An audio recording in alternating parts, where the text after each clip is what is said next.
So as always, it has been pleasure to be amongst the EPCH members and all the dignitaries on the dais, on the panel.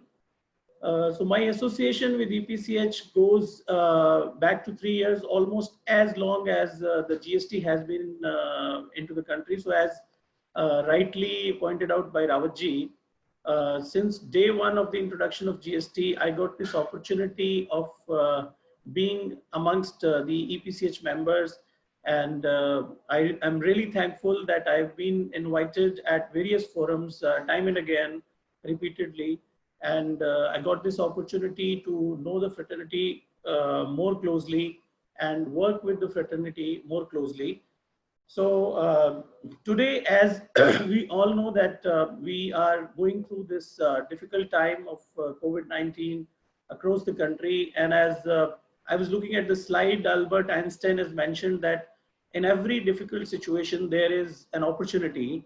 So likewise, the opportunity has been created by EPCH by bringing all of us together.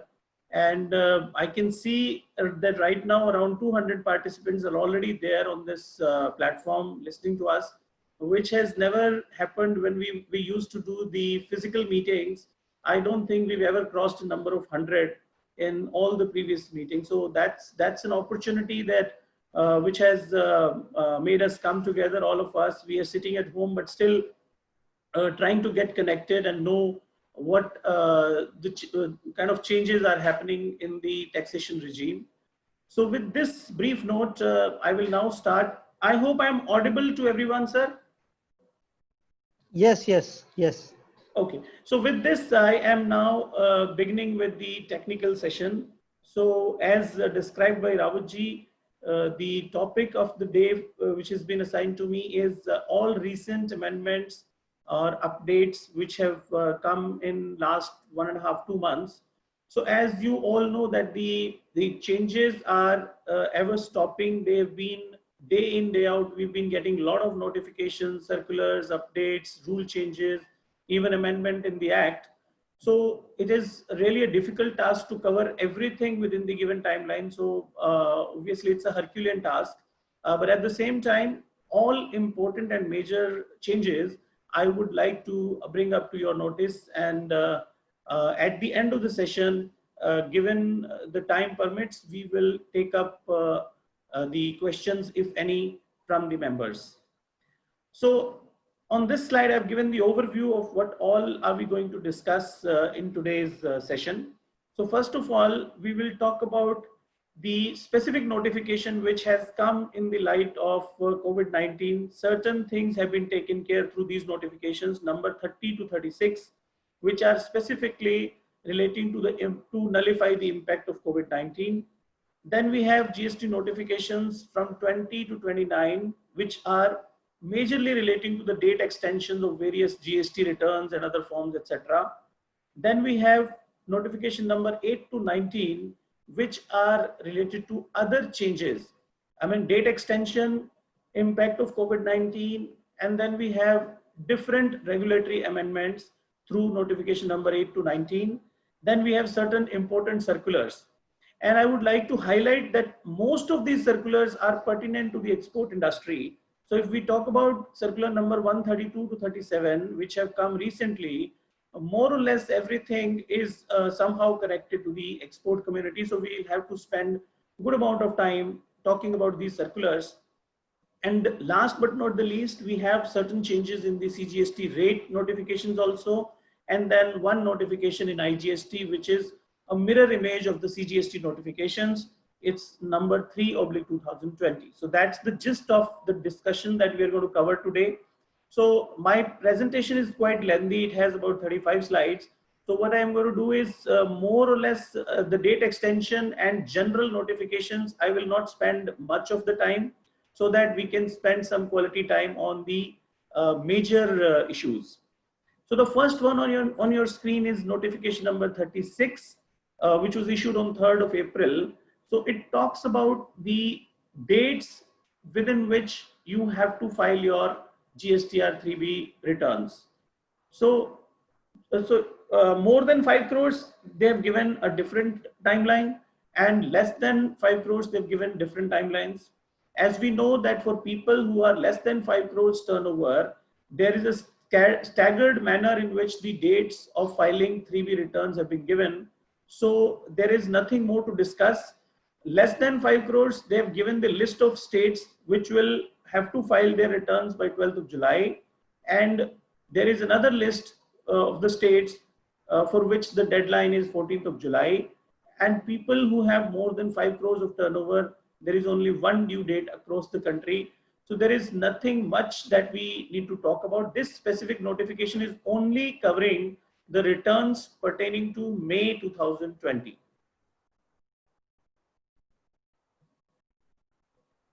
So now the next notification is 35. This again is talking about the extension of some due dates. It says that any time limit for any completion or compliance of any action by any person or authority which falls between 20th of March to 29th of June is automatically extended to 30th of June, which means that if there was any deadline for any matter, for example, you had to file your refund application within 2 years from the date of your export. So if somehow you have not been able to do that and the due date of 2 years falls between 20th of March till 29th of June, then you don't need to worry, your date is extended till 30th of June. So within this period of around 3.5 months, any deadline which falls within this period is automatically extended by this notification to 30th of June. But there are certain things which have not been extended. So the list is like time and value of supply, which means there is no extension for issuing an invoice. In case you have done some work, some sales or some exports, then this date you will have to comply with.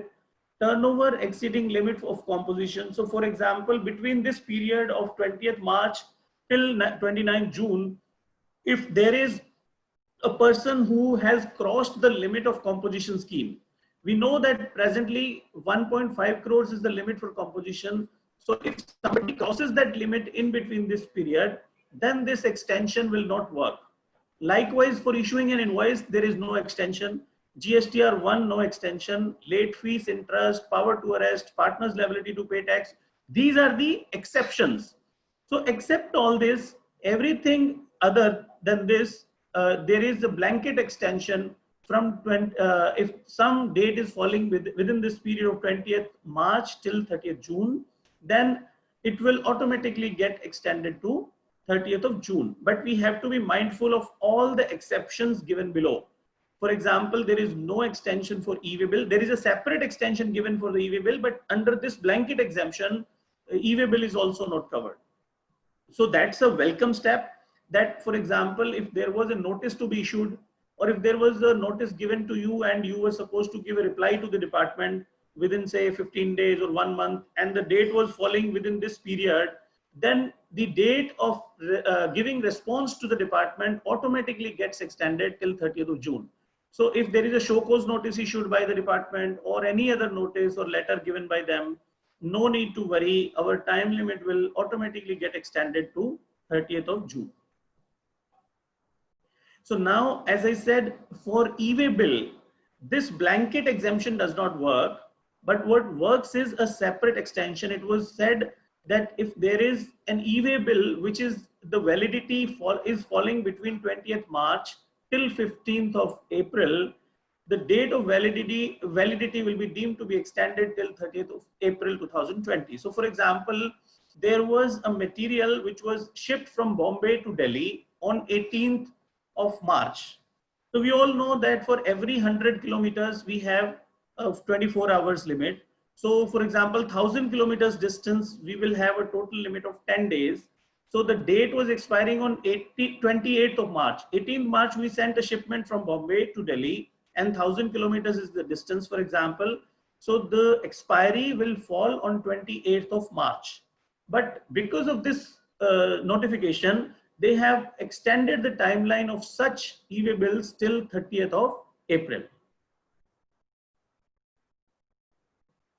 Now, this is notification number 34, again about the extension of certain dates. So it says that for a composition dealer, the CMP 08 can now be for the quarter ending March can now be filed by 7th of July. The original date was 30th April, but it has now been extended to 7th of July.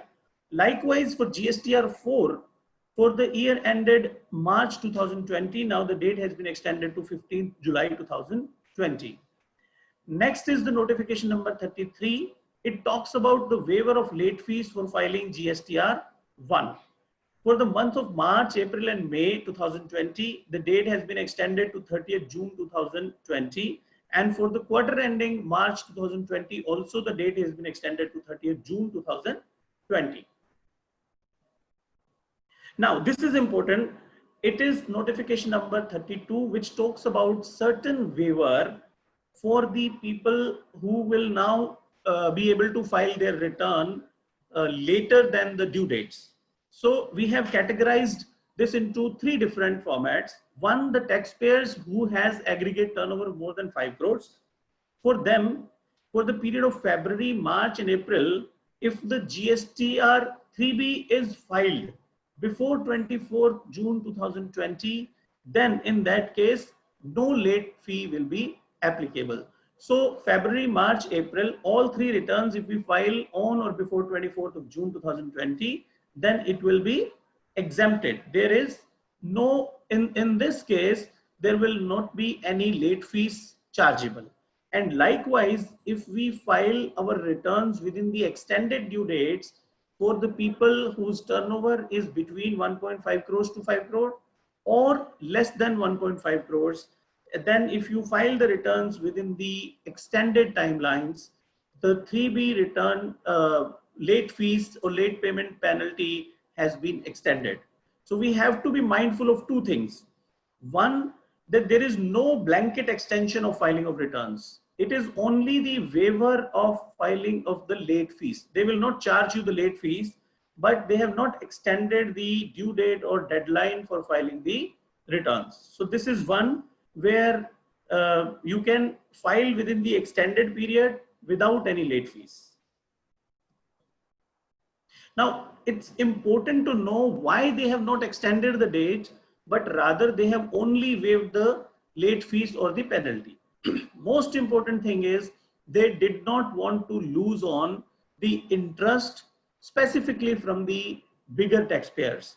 So again, now they have clarified that while we are extending or rather giving you relaxation in filing of return time, but at the same time, there will not be a complete waiver of the interest on the delayed payment of tax.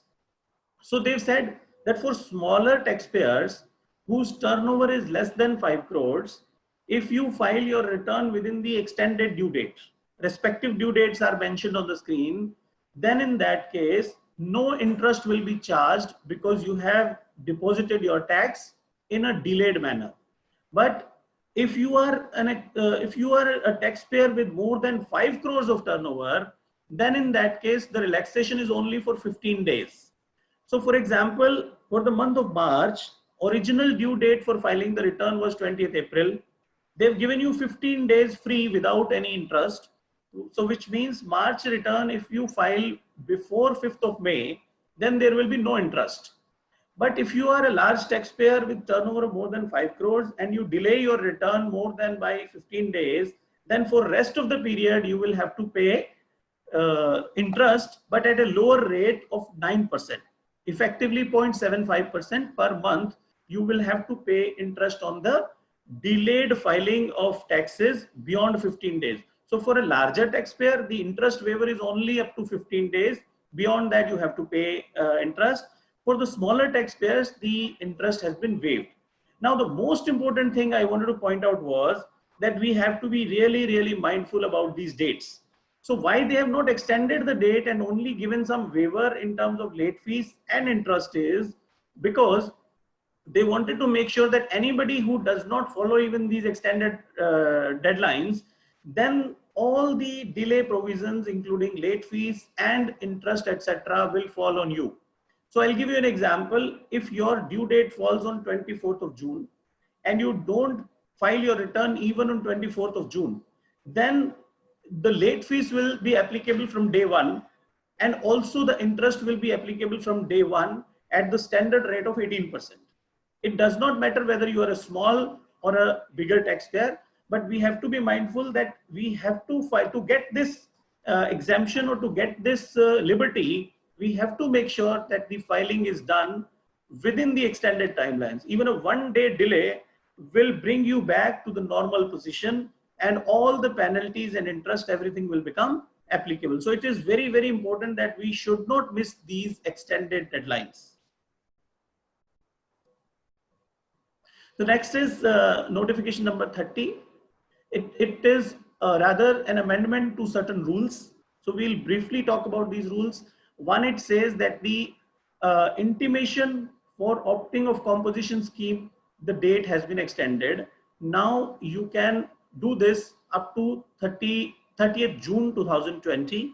And also, if you have to carry forward certain input tax credit in case you want to shift yourself from normal taxpayer to composition taxpayer, then earlier the deadline was 31st March 2020. Now you can do this up to 30th June. And likewise, for filing the ITC statement, you can now go up to 31st July. So that's again a date of extension only. Another change which is very, very important and big one is relating to rule number 36.4. So rule number 36.4 from the day one has been very, very difficult for the industry. So what it says is nothing which is there in your GSTR 2A, you cannot claim the input tax credit.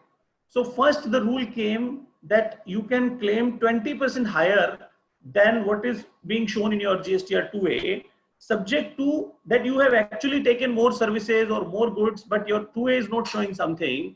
So for example, your 2A is showing 10 lakh rupees and you have actually taken goods or services for 15 lakh rupees. So you can take 12 lakh rupees of input was the initial rule. Then they changed it to 10%. So they said rather than 20%, we'll only give you 10%. Means if you have 10 lakhs in your 2A and you actually bought 15 lakh worth of material, then you can take input only on 11 lakhs. Now, in this COVID-19 situation, a little bit of relaxation, they are saying that we will not look at your compliance with this rule on month-to-month basis, because the department has given many extensions to the filing of returns, including GSTR 1. So which means that now your 2A in any case will be delayed. In many cases, you cannot see your input in 2A.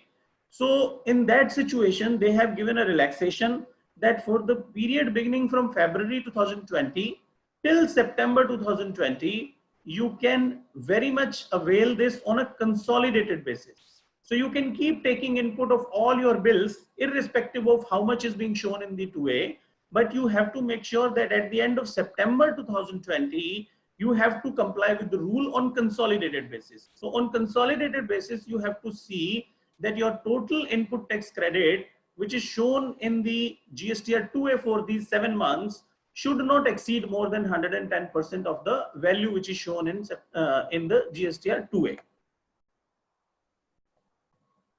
So the next is notification number 20 to 29. That's the second category. So this is more or less all about the extension. So I will not take much time because then we have to go to some more important issues. So I'll briefly talk about all this.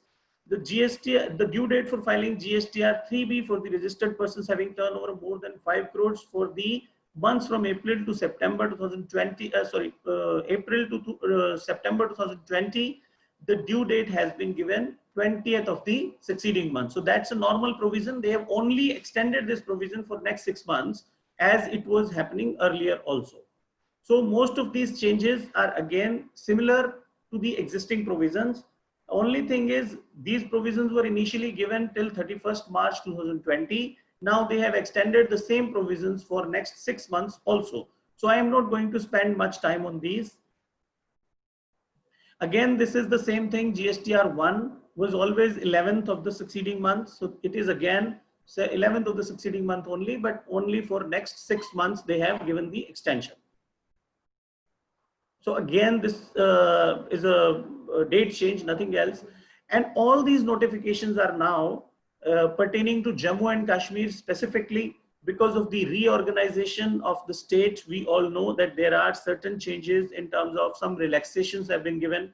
Since it is only and only pertaining to Jammu and Kashmir and it talks about various dates extensions, so I am not going to spend time on this.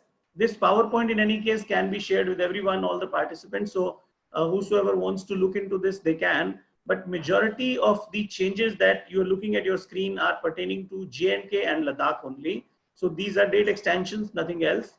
So I am skipping all of them so that we can reach to more important changes. This is now notification number 8/2020 to 19/2020. Notification number, this is the third category of the presentation that we were supposed to discuss.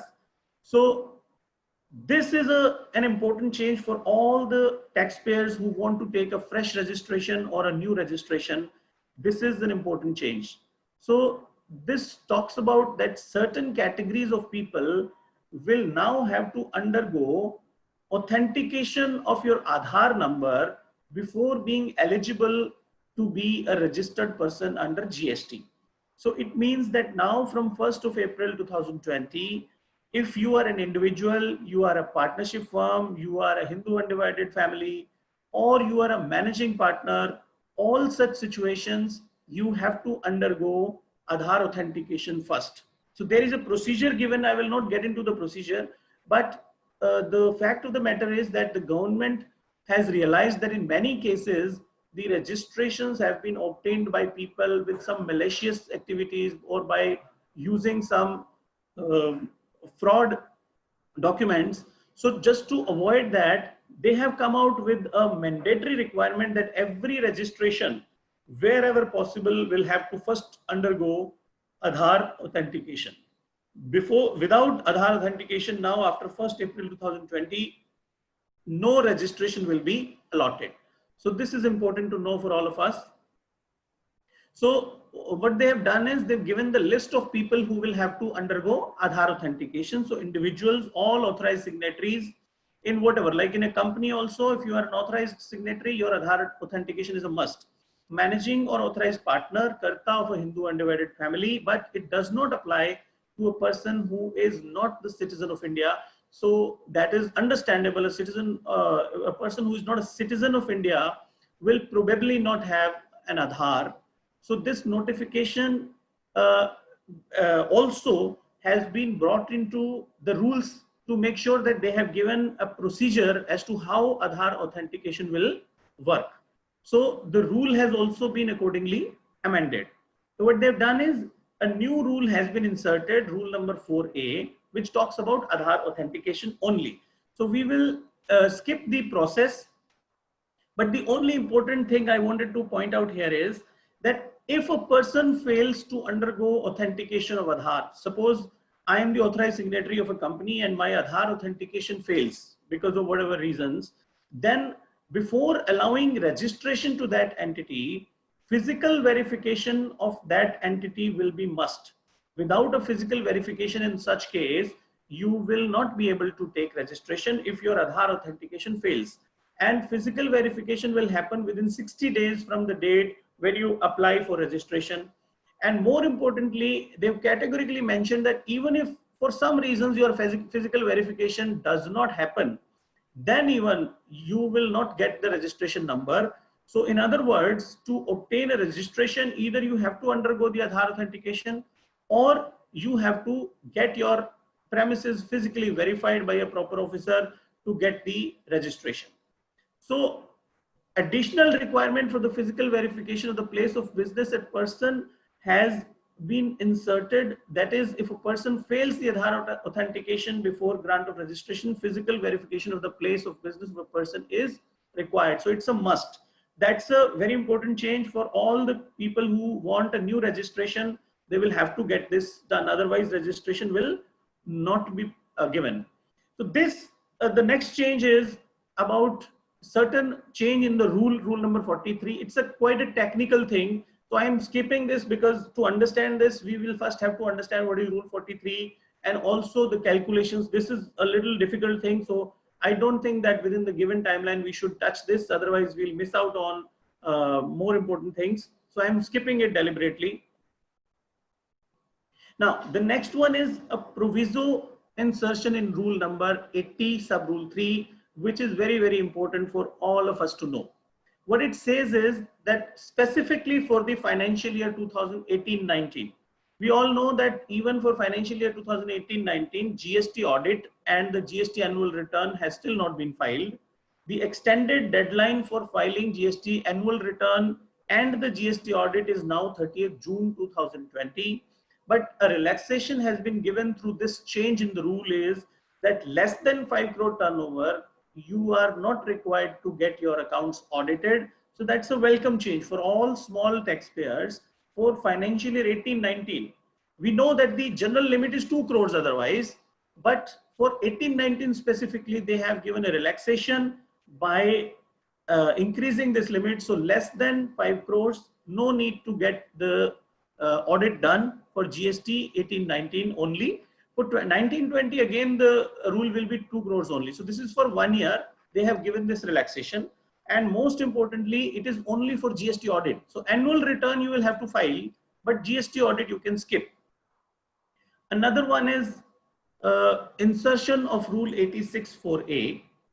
If the tax has wrongly been paid or paid in excess which was required to be paid, and the registered person has claimed the refund of such amount from ITC ledger, the refund shall be provided by recrediting the amount in electronic credit ledger by making an order in form GST PMT 03. This is a provision which was already there, but now the important thing we need to understand is that many people, what they were doing was that they were making some payments from their ITC ledger, and then they were claiming that this was wrongly paid, now give us refund, and the refund was being asked in cash only. So to change that anomaly, so what was happening through this was that in your ITC ledger you have some balance. So as a law, in ITC ledger your balance can be refunded only in 2 cases. One, you are making exports, and second, you are supplying to some SEZ people, or maybe your product is under inverted duty structure. So if you are not falling under any of the categories, you are not supposed to take refund of your input tax credit. But there were many people who were using this by making some wrong payments deliberately, using your input tax credit and then applying for refund, saying that, oh, I made some mistake in paying tax, so give me refund. So when they used to apply for refund, the government had no mechanism to give the refund in their credit ledger again. So they used to give them the refund in cash. So this was an indirect method of taking refunds in certain cases. So by making this change now, they have clarified that if you have made some wrong payment from your ITC ledger, we will only give credit to your ITC ledger, we will not give the refund in cash. If you have made some payment in cash and you are asking for refund, we will give you in cash. But if you made from ITC ledger, we'll give you in ITC ledger only. So that's about the change. Now, the next and most specific to the exporters, and I want to draw your attention to this. This is very, very important. Rule number 86(4) clause C, they have substituted the definition of zero rated supply of goods. Now, this is the backbone of our industry. For claiming refund, we have to first of all see what is the zero rated supply in our case. I mean, what is the value of export? Zero rated supply of goods is nothing but the value of export only. So earlier it used to be whatever export you make at whatever value you make, the total amount was calculated as zero rated supply. But now look at the second clause of this. It says whichever is less of the above two. So the first one is very clear, the value of zero rated supply of goods made during the relevant period. So whatever you export and whatever the value you have declared in your shipping bill, you have to take that. But in the second clause, they say that you have to take the value which is 1.5 times the value of like goods domestically supplied by the same or similar supplier supplying the same goods. Means if there is one product you are selling in the local market at 100 rupees and the same product you are exporting at 200 rupees, then for calculating your refund, the zero rated supply, you will have to restrict it to 150 rupees only. So there cannot be a gap between these items, that when you supply something locally, it is 100 rupees, and when you export, it becomes 500 rupees. That is not allowed. So anything, if your export price is more than 1.5 times the domestic price, then they will restrict your value for the purpose of export only to 1.5 times. That's a big change. And I don't know, people have different perceptions about why this change has come in. Probably certain people were trying to misuse this provision. So I don't know, we'll have to debate on this, but the matter of the fact is that if any of us are into local domestic supplies also and the same product for export also, please make sure that the domestic price and the export price should not vary more than what they have explained here is 1.5 times of the local price. And mind you, this is not only about your own rates. So a person who is only making exports, but his counterpart or his parallel exporter who is doing the local supplies also, their prices can also be compared if you are into the same product. Almost if the products are comparable, even if you are, I say that I am 100% exporter, I am not doing any domestic, so there is no comparison. But my neighbor is doing the same product and he is selling it in the local market also. So that price will also be compared. Look at this line. It says the value which is 1.5 times the value of like goods domestically supplied by the same or similar supplier supplying the same goods as declared by the supplier. So it means not only me, but my similar supplier will also be considered for this rule. So the next one, the change in the rule, which we have already discussed, is about if I am making some payment by debiting my credit ledger, then the refund will also come into my credit ledger only, except for the export. This is not about export. This is about any other. For example, I make a wrong payment here and I want a refund of that. But when I made the payment, I used credit ledger. So the refund will also come into your credit ledger only. This is the change in rule number 96.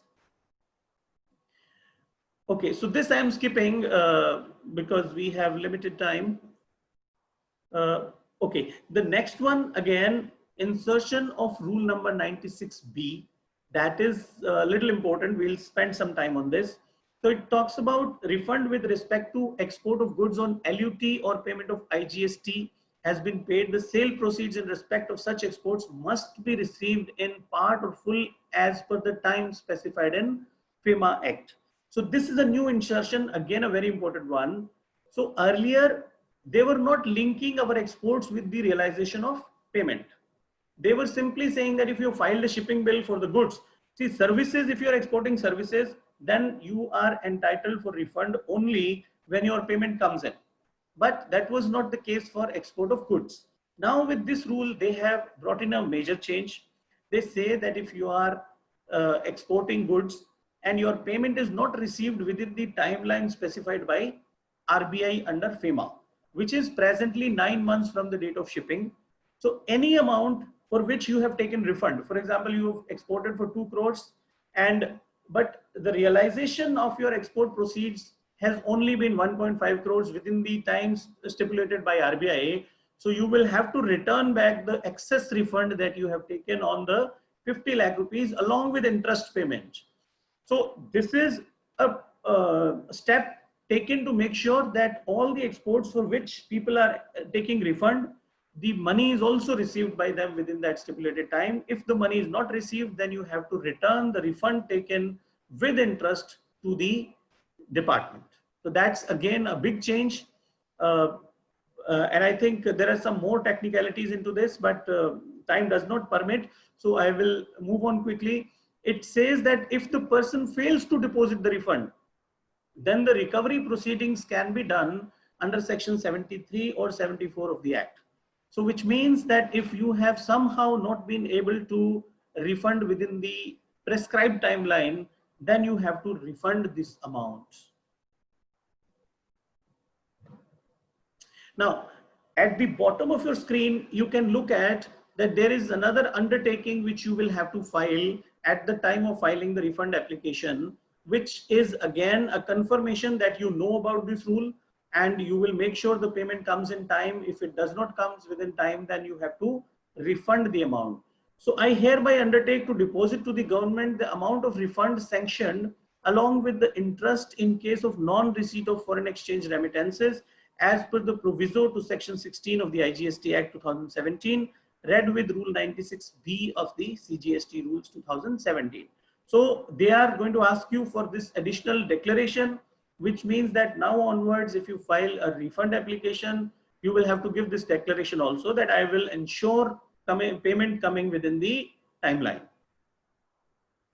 So this is, again, we know that the extension of timeline for filing annual return has now been done up to 30th June. It was 31st March initially, and then now it has been further extended to 30th June.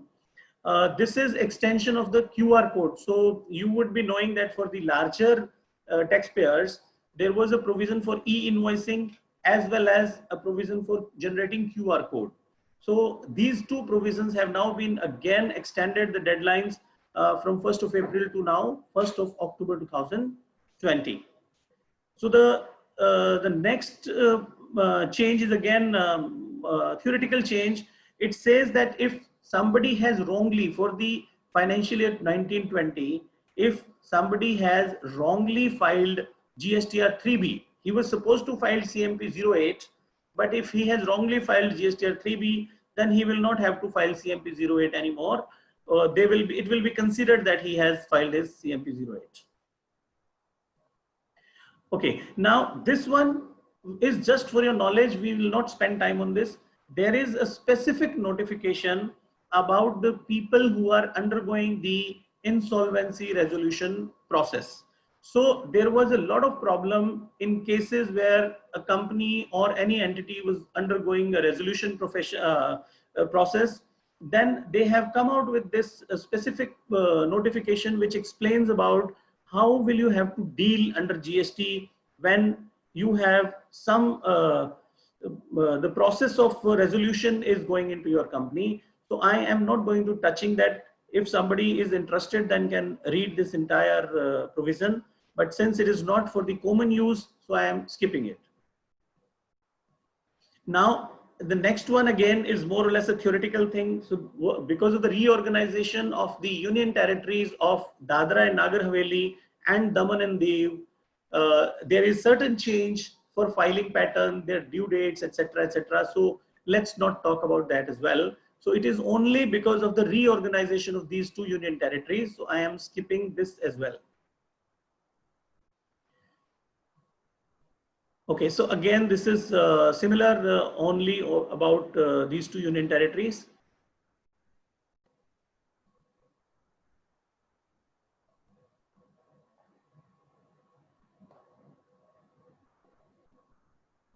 This is about valuation of lotteries, betting, gambling, horse racing. I am skipping this.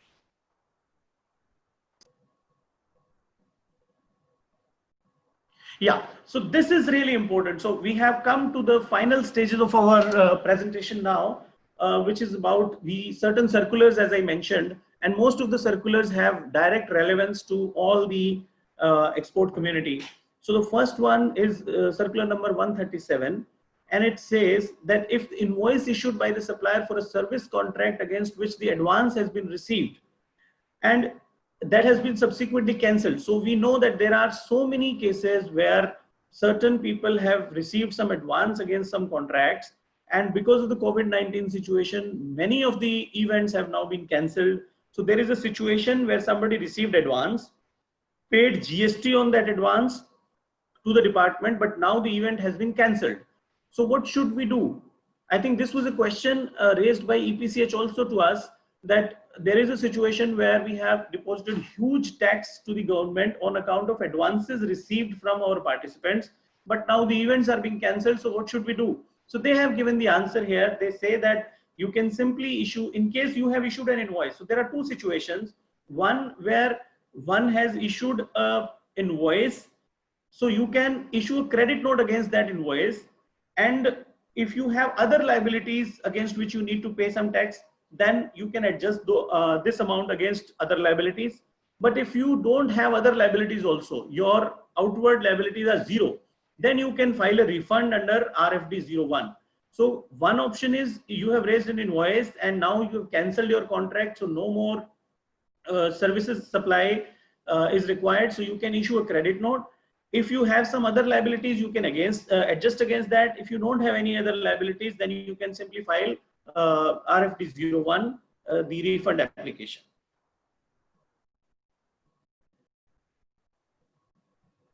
Similar provision for the goods as well. If a tax invoice is issued by the supplier of goods and the goods returned by the recipient, the GST paid on such supply can be claimed by issuing a credit note. So there have been many instances where in the month of February or March, we have paid GST because the goods were taken out of the factory and they were sent to the port, but now the order has been cancelled or for some reason your goods are coming back. So, and you've already deposited tax on that. So in that situation also, the similar provision, you can issue a credit note.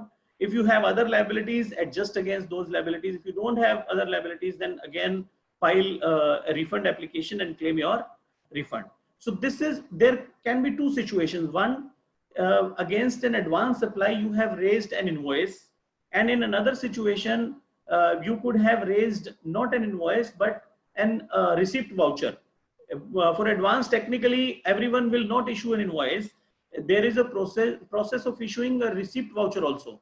So if you have issued a receipt voucher, then you can also issue a refund voucher and take refund in the same manner. So there is only a technical difference between a receipt voucher and an invoice, but otherwise the provision of claiming refund in both the situations is similar. So now we talk about circular number 136. Okay, sir, thank you.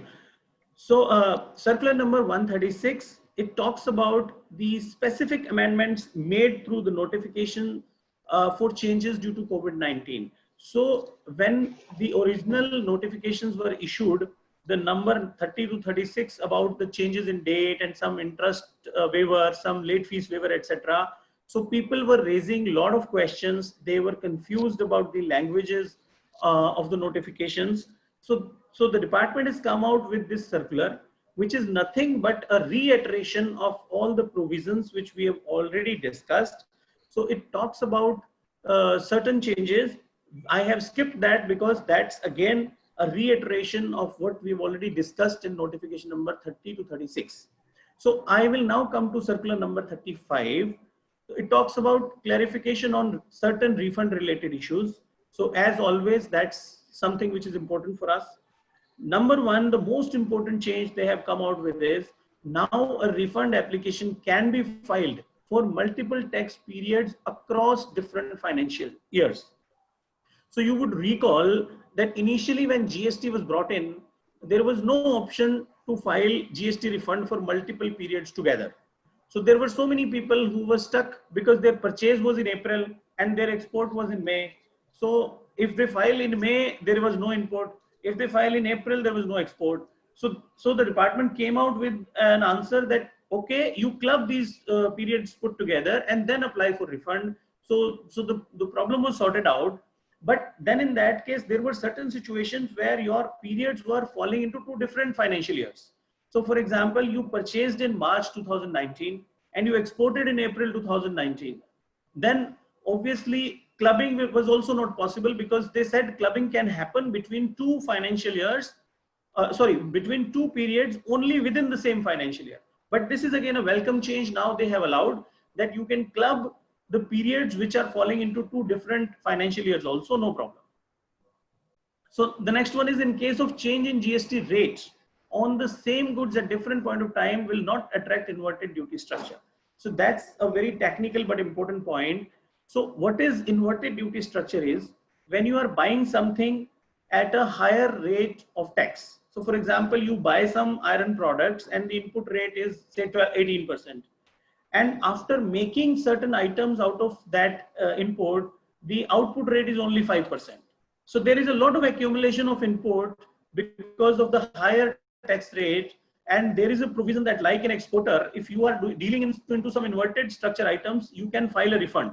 So there are only two situations where one can file a refund. One is, of course, zero rated supplies, export and SEZ, and the second is inverted duty.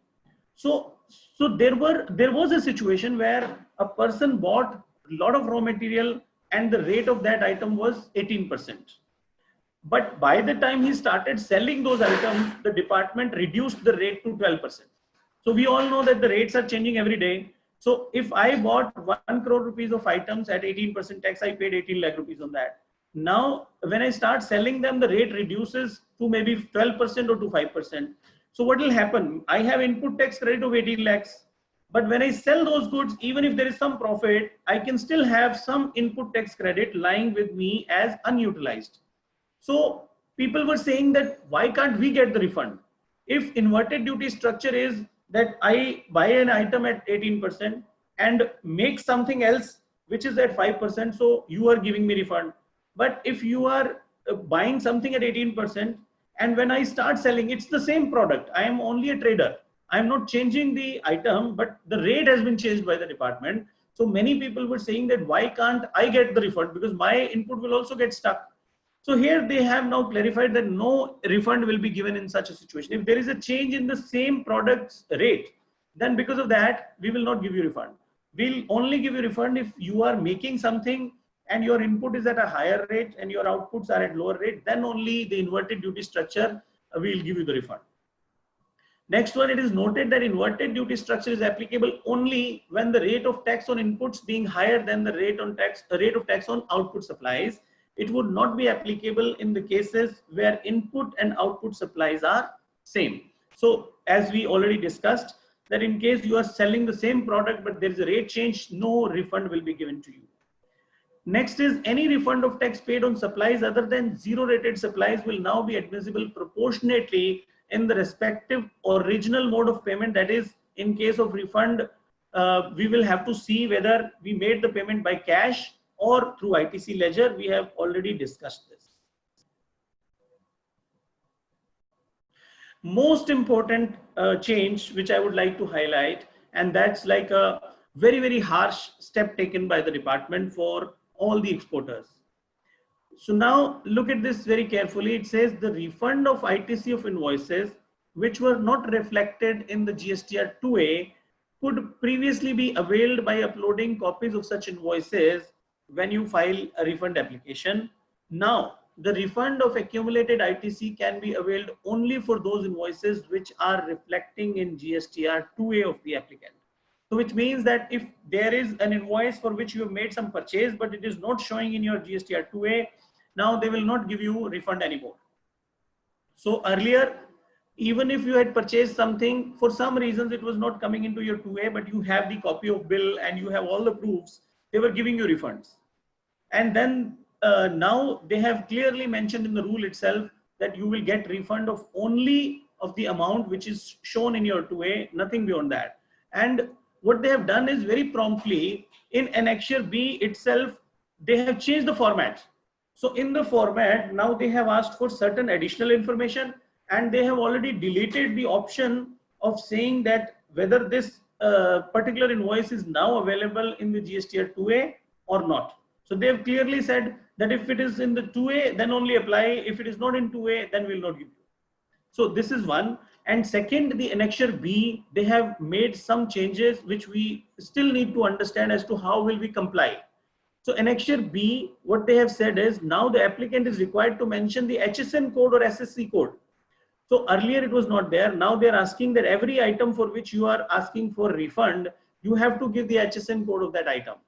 So now take an example. If I buy something from a vendor and in one invoice, there are 20 line items because I buy different products, and every product has a different HSN code, different rate and value, etc. So in one invoice, I can have 20 line items and every line item may have a different HSN code. So the way this format has been designed, probably they're asking for 20 line items against one invoice. So this is a huge task. And I think very, very harsh step taken by the department. And I think we must take it up that there are certain genuine cases where it is not humanly impossible to give all the HSN codes. And secondly, there are situations where the GSTR 2A will not give you the reflection of your input tax. How will you manage those situations is really we'll have to test in the times to come. But I think the government has come out with these harsh steps because they have encountered some fraudulent activities across the industry. There were a few people who were trying to take benefit of the existing provisions. Because of this huge change has been brought in. But I think this is harsh to the people who are genuinely doing business as an exporter and not doing any hanky-panky. For them, it is really difficult. So the next one, again, as we discussed, this circular number is only about the companies which are undergoing the process of corporate insolvency resolution process. So I am not going through the details of what all are the changes, but the presentation is there. If somebody wants to have a look, then definitely you can. So another one is circular number 133. It talks about the apportionment of ITC in case of business reorganization as per section 18.3. I will not talk about this also in detail because it's a huge circular, but the crux is that in case your company or your organization is restructuring, maybe merger, demerger, amalgamation, sale of assets, transfer of assets, in those situations they have given a method. If your company has an ITC balance of 4 crore rupees and you want to demerge it into 2 different entities, then how will you allocate the ITC to each entity? They have given the details, the detailed process through which you can do that. So I am going to skip this as well. So let us have a look at what is the last circular 132. So this circular talks about the clarification in respect of appeals in regard to non-constitution of appellate tribunal. So they have said that if you are supposed to file an appeal before the appellate tribunal, if your original appeal with the first appellate authority, which is commissioner or joint commissioner, if they have given a judgment which is against you and you want to go forward and file your appeal before the appellate tribunal, but the appellate tribunal has still not been constituted, then your 3 months will start from the day when the chairman of the tribunal takes the office for the first day. So in between, if there is a time lapse, then that will be taken care of. Your 3 months period will start from the day when an appellate tribunal is formed and the chairman takes office to the appellate tribunal. So with this, I think, although there are many other things that we could have discussed, but as the time permits, we have come to almost the end of our slides as well. Thank you very much.